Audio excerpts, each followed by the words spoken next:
So good afternoon, everybody. Mary Hunt here at Water, and I'm going to start us off for the WATERtea, Living a Feminist Life with Rosemary Ganley on Tuesday, July the 18th, 2023, 2 o'clock in the afternoon on the East Coast.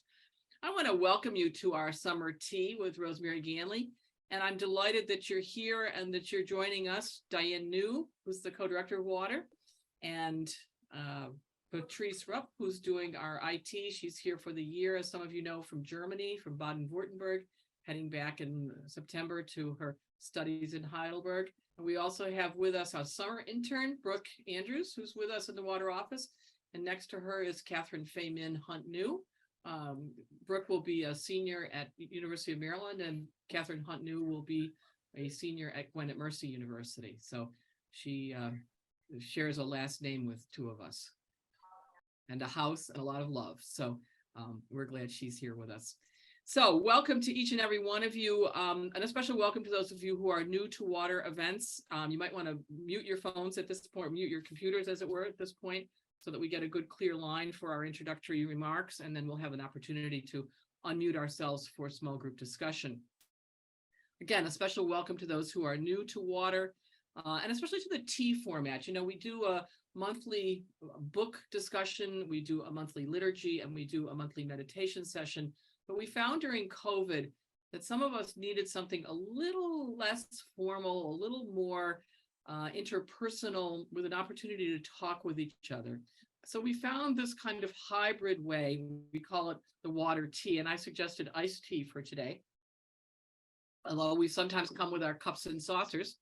And it's an informal way, but with the same commitment to social justice and the same rigor, both intellectual and personal.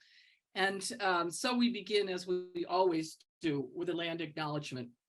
I invite you to join me. We acknowledge that we're on Indigenous land here in Silver Spring, Maryland, which is the traditional and contemporary land of the Piscataway and Anacostan peoples.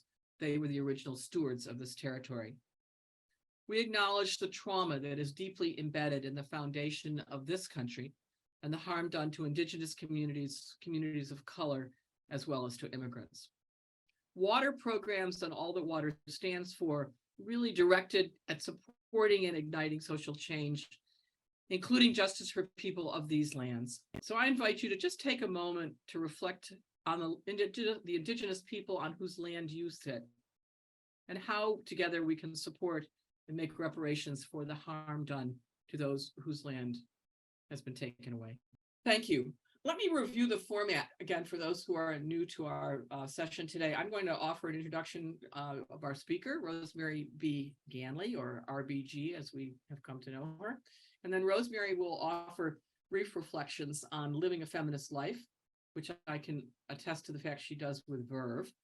And then after her input, we'll break into small groups with a couple of questions that she's raising for us, and have the opportunity to talk with one another before we come back for plenary reflection and comments.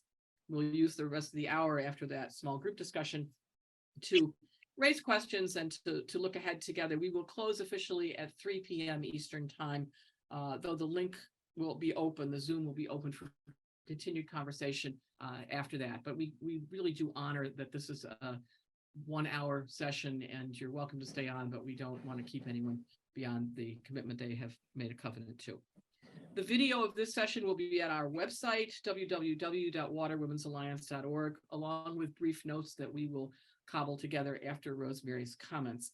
And one person, for example, said, oh gosh, I have to preside at a Zoom call at the very hour. Will it be recorded? And the answer is yes, we record all Water programs and make them available for your use. And we encourage you to use them, to share them with other people, maybe to review it yourself, but to use any of our programs that you want for classes, for community conversations, for congregational work, whatever would be useful to you, it's there for the using. And I'm happy to say that people do use our stuff a lot, and that gives me great joy and also motivation to keep doing it. So let me begin with my introduction to Rosemary Ganley, and then we'll hear from Rosemary and then from all the rest of us. So Dr. Rosemary Burns Ganley is well known to Water audiences. I have introduced her at length in the past, but today I'll be very much to the point. She's an esteemed colleague, a feminist friend, and a remarkably talented observer and writer. Her weekly columns in the Peterborough, Ontario Examiner, collected into various anthologies, are simply wonderful. Last week's piece on the Catholic Synod was the most fair-minded, balanced approach to that process and meeting that I have read to date. And I must say, I read that stuff, well, like I read cereal boxes for breakfast. You know, I read a lot of it. But that Rosemary really found a way to say something both fresh and new, both critical and encouraging. And she did it with her usual, you know, tie it up with a ribbon and a bow at the end. And she mentioned earlier, before some of you got on, that some gentleman had his underwear in a twist over this question, and he expressed himself in the newspaper, and we're hoping to see the response that will help to situate this, I thought, brilliant piece, really, Rosemary. I have no reason to flatter you, but such a marvelous, balanced approach. It really was terrific. Rosemary brings experience, having spent 3 years with her 3 then young sons, working in Jamaica with her husband, John, and later founding the Canadian-based development organization, Jamaican Self-Help. They also, as a family, worked in Tanzania for several years, learning how to be global citizens with deep roots in Canada. And that's a beautiful model, I think, of how to do it. A life-changing experience she talks about a lot is the 4th UN Conference on Women in Beijing in 1995. And I can say that the Prime Minister Trudeau the Younger, as we think of him, included her in the G7 discussions on women in 2018. And Trent University in Peterborough awarded her an honorary doctorate last June. So this is not a prophet who is rejected in her own land. This is someone who holds, is the holder of high esteem in the Canadian context. And we, in the US context, are very fortunate that you share her so generously with us. Rosemary sees the world through a feminist lens, with intersectional justice her goal. That said, she knows enough about sports to write on the sports page of any Canadian or American newspaper. In all things, she calls them as she sees them, to use a sports analogy. And in all of her columns, she seeks out local cultural events. She ferrets out the kindness that she sees, and she enriches the discourse with her insights. I have learned over the years to follow the lead of Rosemary Ganley and step right along smartly behind her and next to her, and sometimes a little bit in front of her, as we go together as feminists on this trail. So thanks, Rosemary. We're very eager to hear your ideas and thrilled that you're sharing them on living a feminist life. It's all yours, my dear, and thank you. Grace happens spontaneously all the time. And just this morning, I read the Honorable Joan Chittister, and she said that friendship is as deeply spiritual as it is social. And when I look at 36 friends here with common cause, deep roots in spiritualities, I thought, well, Joan Chittister's comment about friendship, especially friendship among women and their male allies, is as spiritual as it is social. So that was just this morning. And my life, and certainly all during COVID, was shaped by water, by encounters such as we're about to have, and encounters of equals. It's been a feminist principle that I learned early on, that whenever we gather, we look around and we say, who's not here? Who's not here? That can be instructive for how we'll reach out after that. The young, the BIPOC, the rejected. In my work recently, the most excluded group are women offenders. I don't know if anyone works with the Elizabeth Fry Society, but here in Peterborough, there are 30 employees, young social workers that work for EFRI. And there are courts for offenders, specialized courts one for offenders with mental illnesses, one for offenders who are Indigenous. So these are enlightened ideas. But my point is that a feminist gathering looks around and says, who's not here? Just like a land acknowledgement. It's instructive. Now, I didn't suffer personal trauma, although I respect those who have come to a feminist vision through personal trauma. My father was small town lawyer, 2 boys, 2 girls, empowering. Although at one point he said, no, I can't afford for you to go to law school. You have to get out to work. And then my husband, well, I decided that he was a keeper when I said to him when I was 21, I'm a feminist. And he said, oh, I don't know much about that, but you could teach me. And I have been blessed with 3 sons. One is right on this call from BC. And he teaches in a school where he is known as the feminist teacher, also the environmentalist. But recently he told me he was very touched by the fact that 2 girls had come to him and said, we can't get an advisor for our feminist club next year. We can't get a woman advisor, but would you do it? And he was touched. But it proves to me that feminism is it's a political analysis. It has personal implications and communal implications, but I brought a definition when I lived in Jamaica. It's an analysis of the world. Either any gender carries it, the analysis, that women are discriminated against on the basis of their gender.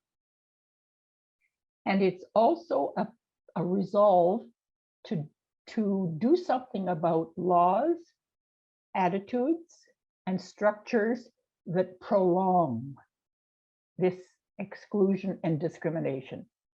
So it has the intellectual component and the activist component. And you're allowed to rest too. I remember once I had the privilege of walking, it was at some women's gathering, with Rosemary Ruther down the street. And I was young and more impatient. And I said, how long is this going to take? And with her wisdom, she said, this revolution towards equality is similar in its scope to the Industrial Revolution. And it's going to take 300 years. And in the modern phase, we're about 60 years. So don't flag, she said. Don't tire, but take breaks and come back to it. And then another time, I'm of a generation that have got so much richness from that age of theologian, Ruther Elizabeth Johnson. It was Elizabeth Johnson who came to London, Ontario. And somebody after her talk got up and said, when will we know when our work is done? And there was a long pause. And Elizabeth Johnson said, when the poorest, most abused woman in a South African township is thriving, our work will be done.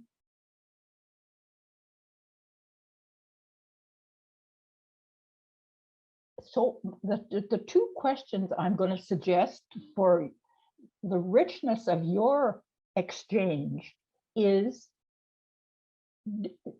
to what extent do you have that conviction, that feminist conviction? Or to what extent do you use the term?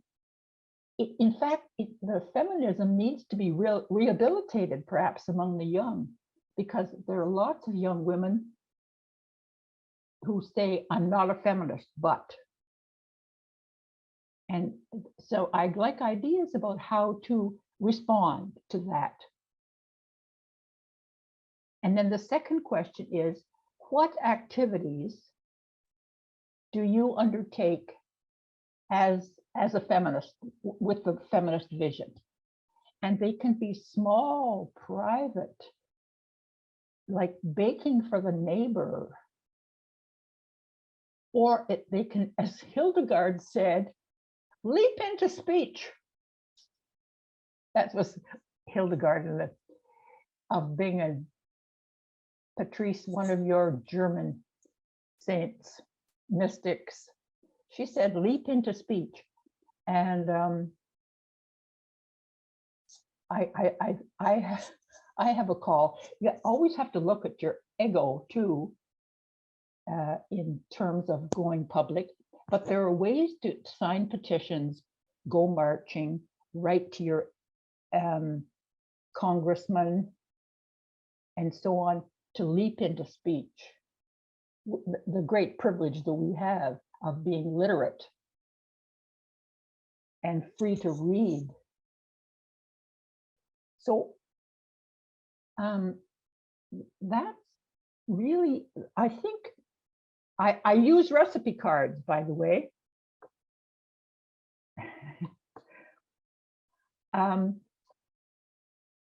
If we have any doubt, the evidence is so powerful, overwhelming, that women's welfare is going backwards. The statistics about violence against women are increasing, not decreasing, and in COVID. And the episodes of chauvinism, racism, ageism, ableism worsened during COVID. So I'm just going to invite you now to share on those two questions. Do you describe yourself as a feminist? Not that labels are important. And then what can you offer us as an idea to make a little step towards the thriving of women and gender diverse people? There's always been an allyship between LGBT people and feminists. And that's rich and fruitful.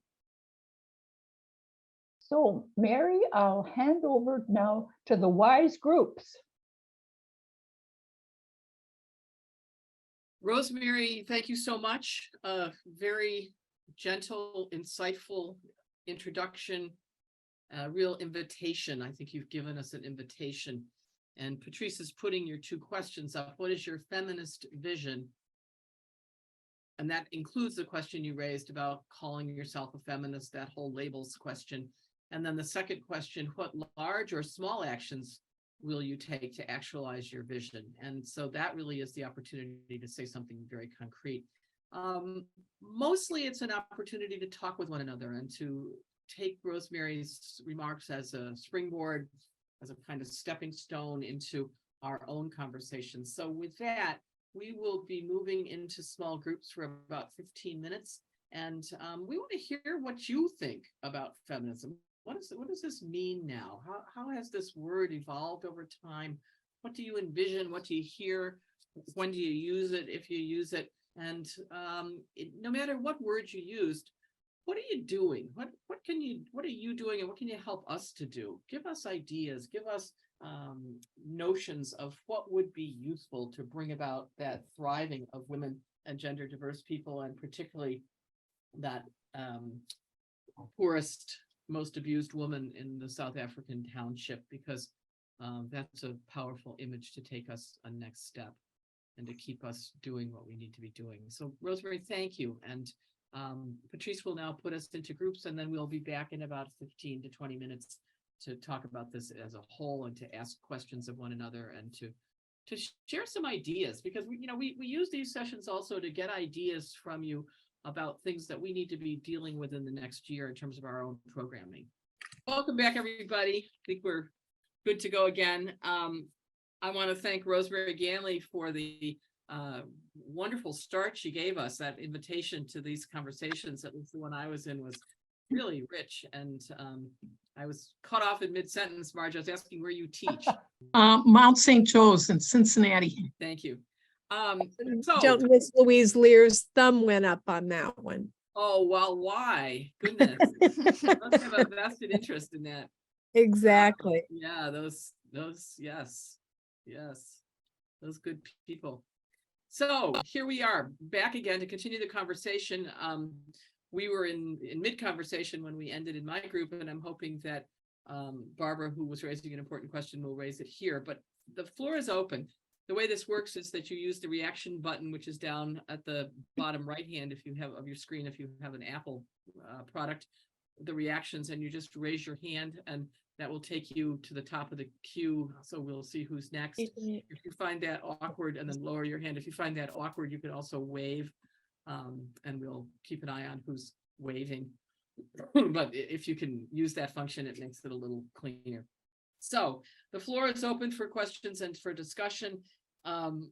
Gosh, I've got 3 or 4 questions myself. I know Barbara has one, and I'm sure other people do. So introduce yourself very briefly, your name, maybe where you're from, and then make your observation or your comment, and we'll try to hear from as many people as we can. And Jim Ganley, just because it's your mother doesn't mean you get to talk the whole time. So I'm just gonna make this so. 3 okay. of us were lucky enough to join the Ganley family in our group. So Jim and Rosemary got to talk to each other from one side of Canada to the other side of Canada. And it was a pleasure to be in that group. So Very good. Well, there was a Nora lurking in our group, so I think she has a connection as well. So it's wonderful to have you, and thank you for sharing, Rosemary, with all of us. Really just a pleasure. Floor is open. Who will be first? Where you left Well, off? since I got called out, I might as well come in. Absolutely. Thank you. What I had, and the last question that I raised, or the wonderment that I had, was how much are the pressures or the realities of individualism and equal draw of many people to live a communal life these days? How much is that influencing the thriving of all humanity? Barbara, it's Rosemary here. I don't think there's any more questions more profound than that one that you've raised. And the crimes of the West in overconsumption and ego and superfluous living, just seeking meaning in all the wrong avenues, and impoverishing, I mean, unto death. The major polluters, and yet, as Dan Berrigan used to say, and yet, he lived in a very harsh time too, the Vietnam War. There's individuals, small cells, speaking about the understanding this, joining in groups, living simply. I had a friend, she said, oh, tell your seminar about this. I'm going alone into a provincial park and setting up my tent and sleeping there alone for 2 nights. That it was her gesture both to honor the creation and to assert her 60-year-old, I can do this feminist self. So I've just told you about that, but I think the question is a deep philosophical and theological question about selfishness and overconsumption. It's all I can do to save the denunciation that I feel when I see huge vehicles, you know, great tires on city streets. I once asked a wise Indian person from India, what level of life could we all live at so that everybody could live with minimum dignity? And he said, pre-war England, communal, apartment living. I'm celebrating apartment living. Why would any person need more than 800 square feet with running water? But Barbara, you've raised it and we're all going to ponder it because we're in a threatened planet with 7 billion people. Thank you. Yes. Another place where this comes up and commonly in family life is weddings and the way in which people celebrate love and what's appropriate, what's excess, what's because you can, what's covering up for maybe love that isn't there. I mean, there are lots of ways to talk about it, but I find that's one of the places where, because everybody in a family at some point or another, you know, you do have marriages and funerals, and how that gets done is so emblematic of the values that people have. Mm-hmm. And having seen some examples of what I consider excess, I mean, really serious excess, it makes me very uncomfortable. And so that's where I find my dissonance with the culture, even in a celebration of love. I mean, that's, you know, that's hard to say to somebody, golly, that's extreme, you know, there's no way to talk. I mean, I don't know a way to talk about that. Just to take another example, kind of homey example of 800 square feet or, you know, a simple celebration. Thank you. Just to follow on from your point, Mary, one of the things we do in our community through my church is offer weddings at a budget with things that are recycled. We remake wedding dresses. And I just had a conversation yesterday. I'm lucky enough to be celebrating a friend's wedding in Ireland next week, and they've talked about everything eco, from not having confetti that's not made from flowers to even we don't need orders of service because actually people can just listen and they don't want anything that has to be thrown away. And I thought, what a gift to see a couple of young people committing their lives together and wanting their kind of eco spirituality to be part of it. And one of the other nice things about this wedding, it's the people from a community, one of whom is Protestant and the other is Catholic. And if you know anything about history in the UK, you will know there's been a lot of very centuries with a lot of bloodshed, and they felt we can't get married in a church with history of violence between denominations, so we're going to get married outside in a place where we stand on the grounds of our ancestors. And I felt that's a really beautiful way to be celebrating that, and I'm privileged to be the feminist minister conducting the ceremony. Lovely. Yes, you give us hope, Catherine. Thank you. Thank you. Mary Yelenick, you'd be next. Yeah, I think one thing we need to do as feminists, and our group had a very interesting discussion about whether that word is still appropriate. And I hope we have other conversations. But we need to see what women are doing in other parts of the world where they don't have the privilege to discuss what feminism means. Right now, for example, women in Afghanistan are suffering horribly. The suicide rate among young women is skyrocketing because they have no hope. There are ways we can help as a group. There are also people in northern Kenya where there's a drought and they're losing all of their cattle, and girls are being given away to older men because the families can no longer support them. We need to be standing with them. And if anybody wants any specific ways to help, let me know, because there are some women who are doing phenomenal work. We need to support those women. And Mary, if you want to send a couple of those suggestions to us here at the office, we'll put them in the notes so that when people get the file, you know how you always get the follow-up notes with the link to the video of this, we'll put those in it as well. Thank you. Thank you, Mary. Okay. Go right ahead. Yeah, I was just wanting to follow up on the reluctance of younger women to use the word feminist. Is it just because they live that way, so they don't need to use the word? I don't know. I'm just more interested in the discussion around this, especially in Canada, with my younger women friends who they just, I don't know. I think young women do take a lot for granted. I'm talking about educated young women. They don't know what we went through in the 70s and others in the 60s. Not to mention Victorian women, they just take it for granted, and it's too bad. And I always try to let them know about how things were. Yeah.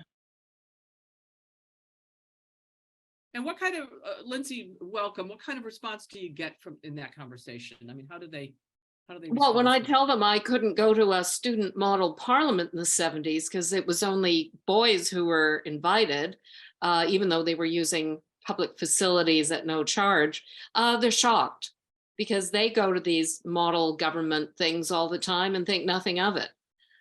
So I think it's just we just have to keep educating young people, not hitting them over the head, but just mentioning how things were and what that actual women did things to change them. Yeah. Yes, that's very helpful. And one of the places where I have found it helpful to talk about this is in the question of credit cards or debit cards, that their mothers and grandmothers couldn't get them, at least in their own names, until even the 70s in this country, in the US. I don't know about Canada, but I mean, it was in the 70s before women could get credit card in their own names. And It was the same here. Banks were banks. And young women look at me, what do you mean I couldn't have my debit card? You know, well, guess what? Not unless daddy gave it to you, you know, and it had his name. And that's real. And I think that's very helpful. I wanted to follow up on Mary's contribution about women of Afghanistan. I was quite moved and impressed by Sunday's section of 60 Minutes about the Afghani woman who fled with her two sisters on one of the last planes to leave Afghanistan, has started a school in Rwanda to prepare women leaders to return to Afghanistan once they are allowed to do it.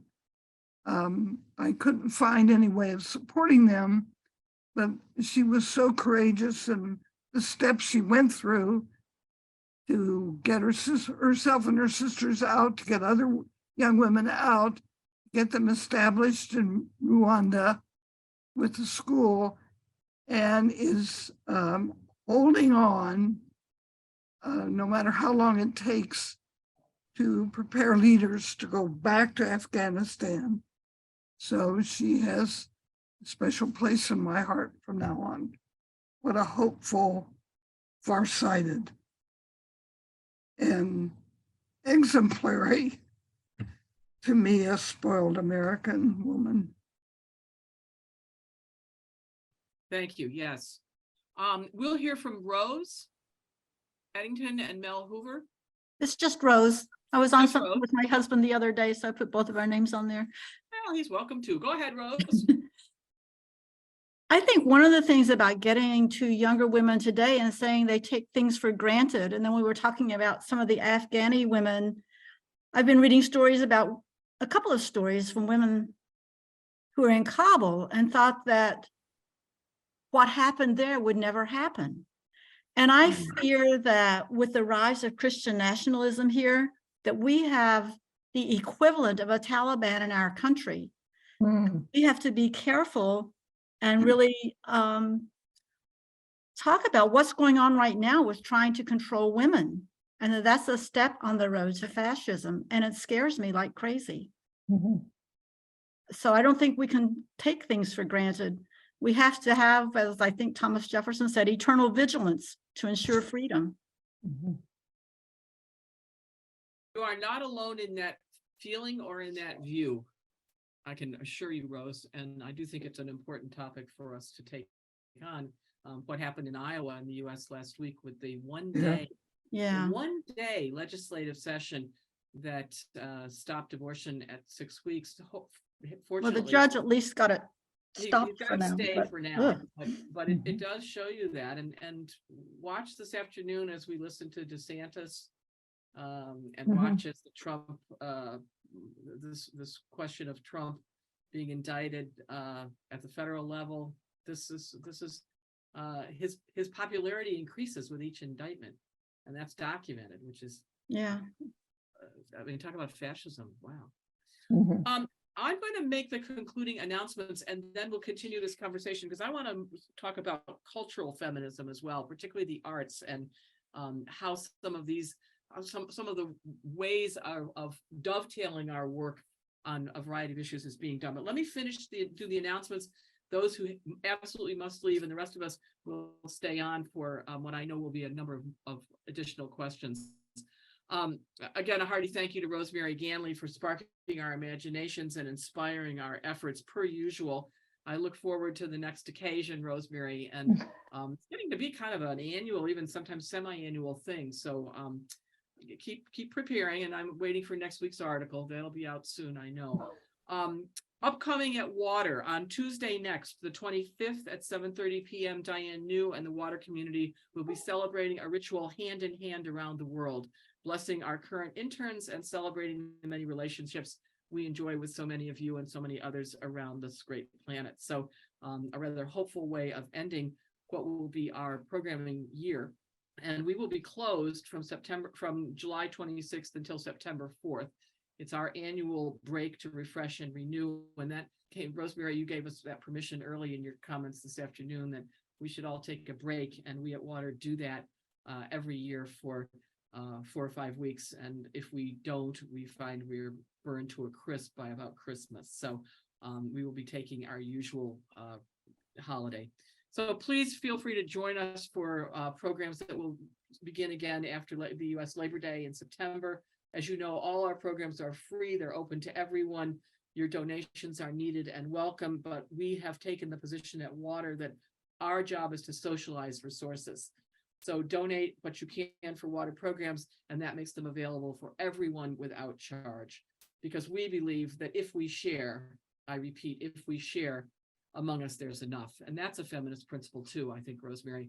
If we share among us, there's enough. And that's why when Mary Jelinek adds some of the concrete suggestions she has, and other people as well, we will publicize those in the notes and invite you to share with other groups that are in need of the kinds of resources that many of us have in such abundance, both in the US and Canada. So with that, I'm going to say happy summer, and feel free to stay on for Zoom and chat as long as you will.